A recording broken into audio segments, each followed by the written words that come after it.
Hi friends, welcome to Samria channel. Episode 22 பார்த்த பிறகு யாரை லவ் பண்றாங்க அப்படிங்கறத விட யாரோட கனெக்ஷன் வந்து இன்னும் ஸ்ட்ராங்கா இருக்கு அப்படின்னு தெரிய வந்தது. ஸோ செகண்ட் லவ் எபிசோட் 22க்குள்ள போயிடலாம்.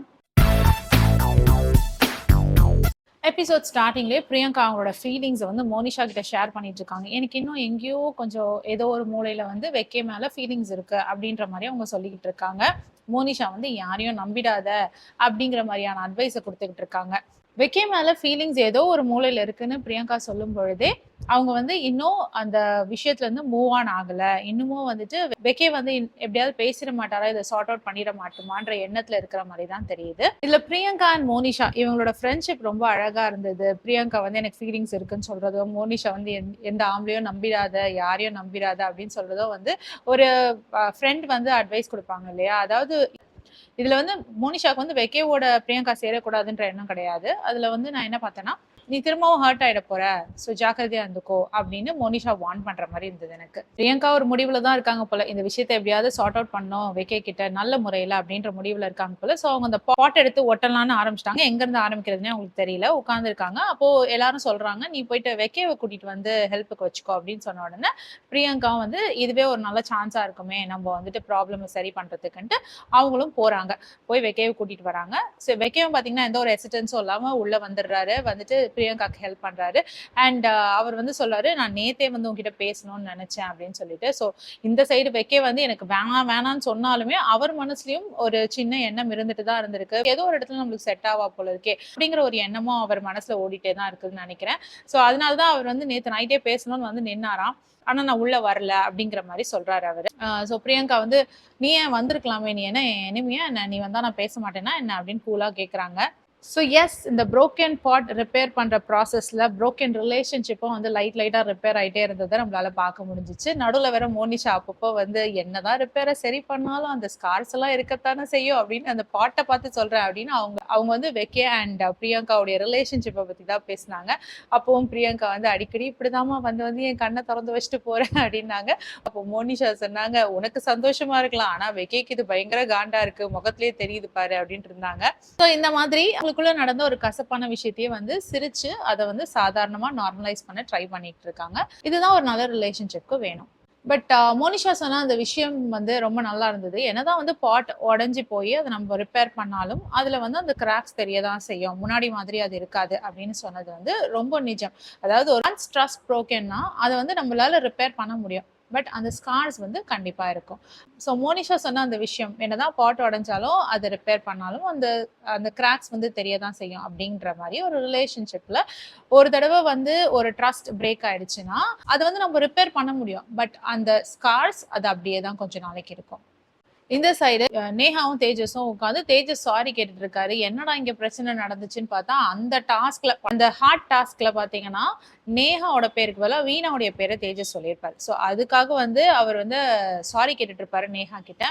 நேஹா வந்துட்டு எப்ப பார்த்தாலும் வந்து வீணா வீணா வீணா வீணா என்ன பண்றா, வீணா ஏது பண்றா, இதை பாக்குறதுதான் உனக்கு வேலையா இருக்கு அப்படின்ற மாதிரி கோச்சிக்கிறாங்க. இதை வந்து நான் ஒரு ஜெலஸா பார்க்கல, இந்த ப்ரையாரிட்டி பத்தின ஒரு இன்செக்யூரிட்டி வரும் இல்லையா, ஸோ அந்த இன்செக்யூரிட்டி வந்து நேஹாக்கு இருக்கு. தேஜஸ் வந்து அதை புரிஞ்சுக்கிறாரு. அவர் வந்துட்டு அதுக்காக திரும்ப சண்டை போடாம, என்ன நீ என்ன பார்த்து இப்படி பேசுறியா, நான் இப்படி இருக்கேன் அப்படின்னு அதுக்கு எந்த ஒரு ஜஸ்டிஃபிகேஷனும் அவர் கொடுக்காம அவர் வந்து நீ ஸ்பேஸ் எடுத்துக்கோ, அவர் சாரி சொல்றாரு, அது அப்படி இல்லை இப்படி இல்லைன்னு சொல்றாரு, பட் ஸ்டில் வந்து நீ ஸ்பேஸ் எடுத்துக்கோ, நீ டைம் எடுத்துக்கோ, கொஞ்சம் நேரம் கழிச்சு நீ வந்து என்கிட்ட பேசு அப்படின்னு சொல்லி சொன்னாரு. முன்னாடி நேஹா சொல்லியிருக்காங்க, எனக்கு எப்பவுமே கோவமானனா ஒரு ஸ்பேஸ் வேணும் அப்படின்னு சொல்லியிருக்காங்கல்ல. ஸோ அந்த இடத்துல தேஜஸ் வந்து அதை புரிஞ்சு நடந்துக்கிட்ட மாதிரி இருந்தது. ஓகே, நான் உனக்கான அந்த ஸ்பேஸை கொடுக்குறேன், நீ வந்துட்டு நீயே வந்து செட்டில் ஆயிட்டு என்கிட்ட வந்து பேசு அப்படின்ற மாதிரி சொல்லிட்டாரு. அது பார்க்க வந்து ஓகே நல்ல புரிதல் இருக்கு இவங்களுக்குள்ள அப்படின்னு தோணுச்சு. இந்த எபிசோடோட பிக்கெஸ்ட் என்டர்டைன்மெண்ட் டாஸ்கே வந்து லவ் மீட்டர் டாஸ்க் தான். இந்த டாஸ்க் வந்து நம்ம இந்த 50 ஷோல அந்த 50 அப்படிங்கிற ஒரு ஷோ போயிருந்தாங்க. அந்த ஷோ நீங்க கண்டினியூஸா பார்த்துருந்தீங்கன்னா தெரிஞ்சிருக்கும், அதுல இந்த டாஸ்க் வந்திருக்கும். ஸோ அதே டாஸ்க் தான் இங்கேயும் வச்சிருந்திருக்காங்க. ஸோ லவ் மீட்டர் டாஸ்க் இந்த டாஸ்க்ல வந்துட்டு உங்க பேஸ் ஹார்ட் ரேட்ல இருந்து அதாவது கண்டஸ்டன்ஸ் உடைய பேஸ் ஹார்ட் ரேட்ல இருந்து அவங்கவுங்க பார்ட்னர்ஸ் வந்து அந்த ஹார்ட் பீட்டை இன்க்ரீஸ் பண்ணணும் அப்படிங்கிறது தான் விஷயம். ஸோ கொஞ்சம் தள்ளி நின்னோ இல்லை கொஞ்சம் கிட்ட கை பிடிச்சோ ஏதோ ஒன்று பண்ணி அவங்க ஹார்ட் பீட்டை இன்க்ரீஸ் பண்ணணும் அப்படிங்கிறது தான் விஷயம். ஸோ இது வந்து டாஸ்க் இல்லை, இதுல வந்து நிறைய புரிதல் வந்து கண்டஸ்டன்ஸ்க்குமே கிடைச்சிருக்கும், நம்மளுக்குமே சில கிளாரிட்டி கிடைச்சிருக்கும். கண்டஸ்டன்ஸ் வந்து யார் கூட ரொம்ப கம்ஃபர்டபுளா இருக்கா, யார் ரியல் எமோஷன்ஸ் ஷோ பண்றா அப்படிங்கிறது வந்து இந்த டாஸ்க் மூலமா தெரிய வந்தது. இந்த டாஸ்க் மூலமா கண்டஸ்டன்ஸ் யாரோட கம்ஃபர்டபுளா இருக்காங்க, யாரோட வந்து ரியல் எமோஷன்ஸோட இருக்காங்க அப்படிங்கிறது வந்து நமக்கு மட்டும் இல்லாம கண்டஸ்டன்ஸ்க்குமே புரிய வந்தது.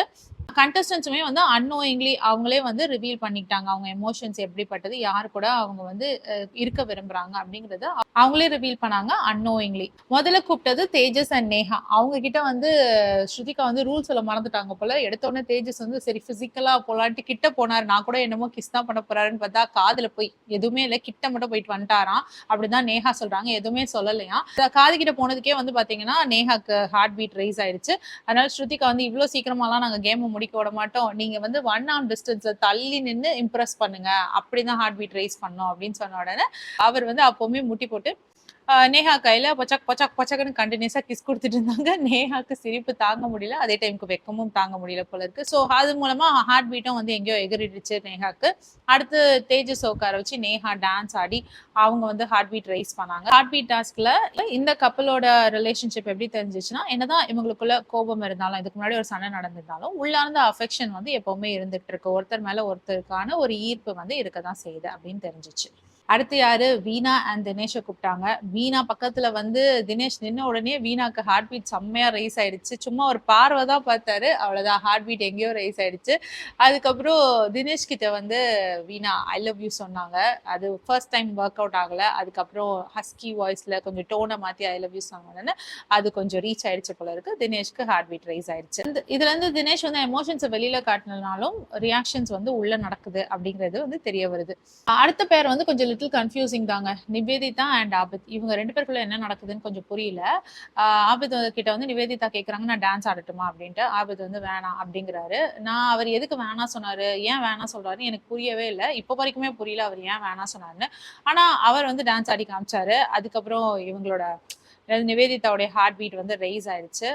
அதுக்கு நிவேதிதா சொன்ன ரீசன் வந்து எனக்கு அவர் நான் ஆடுவார்னு நினைக்கல, இவர் எப்படி ஆடுறாருன்னு நினைச்சே வந்து எனக்கு ஹார்ட் பீட் ரைஸ் ஆயிடுச்சு அப்படின்னு சொல்லி சொன்னாங்க. இதெல்லாம் விட ஷாக்கிங்கான விஷயம் வந்து வெக்கே டான்ஸ் ஆட அவரோட ஹார்ட் பீட் ரைஸ் ஆனதுதான். ஆபிதோட ஹார்ட் பீட் வந்து வெக்கே டான்ஸ் ஆட ஆபிதோட ஹார்ட் பீட் வந்து ரைஸ் ஆச்சு. இது என்னடா புது கதையா இருக்கு அப்படின்ற மாதிரி இருந்தது. ஸோ இது மூலமா ஆபித் அண்ட் நிவேதிதா ரிலேஷன்ஷிப் வந்துட்டு எவ்வளோ ஃபாஸ்டா ஸ்டார்ட் ஆச்சோ அவ்வளோ ஃபாஸ்டா வந்து அந்த எக்ஸைட்மெண்ட் குறையுதோ அப்படிங்கிறது வந்து எனக்கு லைட்டா ஒரு பொறி தட்டுச்சு. அடுத்து பிராவோ அண்ட் பிரியங்கா. இந்த பேர் கிட்ட வந்து கெமிஸ்ட்ரிங்கிறது வந்து ஜீரோவா தான் இருந்தது. இவங்களை ஃபுல்லா பார்க்கும் பொழுதுலாம் வந்து ஃப்ரெண்ட்ஸ் ஜோன்லயே இருக்கிற மாதிரி இருக்கும், ஒரு நல்ல ஃப்ரெண்ட்ஸ் அவ்வளவுதான். அதை தாண்டி இவங்களுக்குள்ள வேற எதுவும் இருக்கிற மாதிரி தெரியல. ஜாலியா அந்த டாஸ்க் பண்ணிட்டு வந்தாங்க. ஓகே, பிராவோ வந்து பாட்டு பாடினாரு, டான்ஸ் ஆடினாரு, பிரியங்கா சிரிச்சாங்க, அது எல்லாமே இருந்துச்சு. பட் இவங்களுக்குள்ள அந்த ரொமான்டிக் ஃபீலிங் இருந்ததா அப்படின்னு பார்த்தா இல்ல. பிராவோ அண்ட் பிரியங்காக்குள்ள அந்த ரொமான்டிக் பார்வையோ இல்ல அந்த ரொமான்டிக் ஃபீலோ வந்து தெரியவே இல்லை. பிராவோ கிட்ட வந்து பிரியங்கா ஹார்ட் பீட் ரைஸ் பண்ண ட்ரை பண்ணாங்க பாருங்க. அதுல வந்து பிராவோக்கு சொல்ல போனா ஹார்ட் பீட் வந்து இன்னும் லோ ஆயிட்டு தான் போகுது. அவங்க 2 பேருக்குள்ள வந்து கண்டிப்பா கெமிஸ்ட்ரி இல்ல, பட் நல்ல ஒரு ஃப்ரெண்ட்ஷிப் இருக்கு அப்படின்றது வந்து தெரிய வந்துச்சு. அடுத்து சர்ப்ரைசிங் மொமெண்ட் பாத்தீங்கன்னா வெக்கவே எந்திரிச்சு வந்து அவரே வந்துட்டு கூப்பிட்டாரு, பிரியங்கா வந்து என்னோட பண்ணோன்னு நான் நினைக்கிறேன், பிரியங்காக்கு ஓகேனா அப்படின்னு சொல்லிட்டு. இதுக்கு காரணம் வந்து எஸ் தெரியும் இல்லையா, காலையில அவங்க கூப்பிட்டாங்க வந்து பாட் ஒட்டித்தா அப்படின்னு சொல்லிட்டு. ஸோ இவரும் வந்து ஒரு ஸ்டெப் இறங்கி போய் பிரியங்காவோட எனக்கு பண்ணணும் டாஸ்க்னு கேட்குறாங்க. ஸோ பிரியங்காவுமே வராங்க. இவங்களுக்குள்ள இருந்த கெமிஸ்ட்ரி பாத்தீங்கன்னா எல்லாமே இருந்தது, ஃபுல்ஃபில்டா இருந்தது. ரொமான்டிக் கனெக்ஷன் இருந்தது, அவங்களுக்குள்ள அந்த ஃபீல் இருந்தது. அண்ட் இந்த ஆப்பர்ச்சுனிட்டியை யூஸ் பண்ணி வெக்கே பாத்தீங்கன்னா முட்டி போட்டு பிரியங்கா கிட்ட சாரி எல்லாம் கேட்டாரு. அது வெக்கே வந்து பிரியங்கா கிட்ட சாரி கேட்கும் பொழுது அது ஜென்யூனா தான் ஃபீல் ஆச்சு. ஏன்னா அவர் மனசுல ஏதோ ஒரு இடத்துல வந்து தானும் தப்பு பண்ணியிருக்கோம் அப்படிங்கறத அவர் வந்து ரியலைஸ் பண்ணியிருக்காரு. ஸோ இதுல வந்து தானாவே வந்து பிரியங்காக்கு ஹார்ட் பீட் ரைஸ் ஆகுது. பிரியங்கா வந்து என்னென்னமோ பேசி பாக்குறாங்க வெக்கே கிட்ட, எதுவுமே நடக்கல. ஆனா பிரியங்கா வந்து வெக்கே கையை பிடிச்ச உடனே ஹார்ட் பீட் மடமடன் ரைஸ் ஆயிடுச்சு. ஸோ இவங்க 2 பேருக்குள்ள இருந்த அந்த ரொமான்டிக் கனெக்ஷன் வந்து கிளியராகவே தெரிஞ்சிச்சு. பட் கடைசியாக என்ன பண்ணிட்டாங்கன்னா, பிரியங்கா எல்லா டாஸ்க்கும் முடிஞ்சு போகும்பொழுது பிரியங்கா சொல்லியிருப்பாங்க போல இருக்கு, எல்லாம் okay but you are sorry not accepted அப்படின்ற மாதிரி சொல்லியிருக்காங்க. இதே தான் அவங்க கண்டினியூஸாக வந்து அடுத்தடுத்து வர டாஸ்க்குங்களையும் சொல்லிட்டே இருந்தாங்க, சாரி அக்செப்ட் பண்ணிக்கல, சாரி அக்செப்ட் பண்ணிக்கலன்னு. இந்த லைன் மூலமா என்ன கிளியரா ஒரு விஷயம் தெரிஞ்சிச்சுன்னா, 2 பேருக்குள்ள எமோஷன்ஸ் இருக்கலாம், ஃபீலிங்ஸ் இருக்கலாம், ரொமான்டிக் கனெக்ஷன்ஸ் இருக்கலாம், எல்லாமே இருக்கலாம். அந்த ட்ரஸ்ட் வந்து பில்ட் ஆக இன்னும் கொஞ்சம் டைம் எடுக்கும்னு தெரியுது. அடுத்து மோனிஷா அண்ட் ரெக்ஸ், இவங்க 2 பேர் பார்ட்னர்ஸ் இல்ல, பட் ஸ்டில் வந்து பார்ட்னராக ட்ரை பண்ணிட்டு இருக்காங்க. ஸோ 2 பேரை பத்தியும் புரிஞ்சுக்க ட்ரை பண்ணிட்டு இருக்காங்க. அவங்க 2 பேரும் சேர்ந்து இந்த டாஸ்க் பண்ணும்பொழுது மோனிஷா வந்து ஜஸ்ட் 2 செகண்ட்ஸ்லேயே பார்த்தீங்கன்னா ரெக்ஸ் வந்து ஹார்ட் பீட்டை ரைஸ் பண்ண வச்சுட்டாரு. அதுக்கு பெருமையா அவர் சொல்லிக்கிறாரு, என்னுடைய கண்கள் வந்து ரொம்ப பவர்ஃபுல், அதை பார்த்தாலே பொண்ணுங்களுக்கு ஹார்ட் பீட் ரைஸ் ஆயிடுது, நினைச்சு எனக்கே பெருமையா இருக்கு அப்படின்னு சொல்லிட்டு இருந்தார் ரெக்ஸ். மோனிஷா எவ்வளவோ ட்ரை பண்ணாங்க ரெக்ஸோட ஹார்ட் பீட்டை ரைஸ் பண்றதுக்கு, பட் அது கடைசி வரைக்கும் முடியவே இல்லை. அது இன்னும் சொல்ல போனா லோ ஆயிட்டு தான் போச்சு. But still it's okay. அவங்க பண்ண அந்த எஃபர்ட்டுக்காக ஸ்ருதிகா வந்து மோனிஷாவை ரொம்ப பாராட்டினாங்க, நீ போட்ட எஃபர்ட்டே ரொம்ப ஜாஸ்தி, ஸோ அதுக்காக பாராட்டுக்கள் அப்படின்னு சொன்னாங்க. இதுல என்ன தெரியுதுன்னா, மோனிஷா அண்ட் ரெக்ஸ் இன்னும் வந்து நிறைய பழகணும், அவங்க வந்து கம்ஃபர்டபுள் ஆகணும், ஒருத்தருக்குள்ள ஒருத்தர் வந்து கம்ஃபர்டபுள் ஆகணும், அதுக்கப்புறம் தான் வந்து அந்த கனெக்ஷன் தானா நடக்கணும் இல்லையா. ஸோ இது வந்து அவங்க புஷ் பண்ணிக்கிட்டு இருக்காங்க. இவங்க 2 பேருமே, ரெக்ஸ் மோனிஷா 2 பேருமே வந்து ஒருவேளை பழகி நம்மளுக்கு பிடிக்க சான்ஸ் இருக்கோ அப்படின்னு சொல்லிட்டு புஷ் பண்ணிட்டு இருக்காங்க அப்படின்னு தெரியுது. இதுக்கு பிறகு எல்லா கண்டஸ்டன்ஸ்க்கும் அவங்களுடைய மெமரிஸ், இந்த வீட்டில் இது வரைக்கும் அவங்க இருந்திருப்பாங்க இல்லையா, அதுல இருக்கிற குட் மெமரிஸ் எல்லாம் வந்து எல்இடி டிவியில போட்டு அவங்களெல்லாம் வந்து பயங்கரமா ஃபீல் பண்ண வச்சாங்க, பயங்கரமா எமோட் பண்ண வச்சாங்கன்னு சொல்லலாம். ஸோ ஒவ்வொருத்தருமே அவங்களுடைய இந்த வீட்டில் இருந்த நாட்களை வந்து அவங்க நினைச்சு பார்த்து செரிஷ் பண்ணாங்க. ஸோ இதுல வந்து இருக்கிற கண்டஸ்டன்ஸ் மட்டும் இல்லாம போன கண்டஸ்டன்ஸையும் காமிச்சாங்க, அசீம் காமிச்சாங்க, ராஜா காமிச்சாங்க. ஸோ எல்லாருடைய குட் மெமரிஸ் அண்ட் மொமெண்ட்ஸ் வந்துட்டு அந்த எல்இடி டிவியில வந்துச்சு, பார்க்க அழகா இருந்தது. இதுல முக்கியமா வந்துட்டு வெக்கே அண்ட் சிந்தூரி இவங்களுடைய ரிலேஷன்ஷிப்போட நிறைய பேருக்கு வந்து அந்த ரிலேஷன்ஷிப்ல ஒரு சந்தேகம் இருந்தது இல்லையா. ஸோ அந்த வெக்கே அண்ட் சிந்தூரியோட கிளிப்பிங்கை காமிச்சோடனே சிந்தூரிக்கு வந்து கண்ணு கலங்கிருச்சு. அவங்க பயங்கரமா எமோஷனலா ஃபீல் பண்ண ஆரம்பிச்சிட்டாங்க. அவங்க தாத்தா, அந்த டிராயிங், அது எல்லாமே சேர்ந்து அவங்களோட கண்ணில் வந்து கண்ணீரே வர வச்சிருச்சு. ஸோ இது மூலமா வெக்கே அண்ட் சிந்தூரிக்கு இருக்கிற ஒரு பியூர் ஃப்ரெண்ட்ஷிப்பை நம்மளால பார்க்க முடியுது.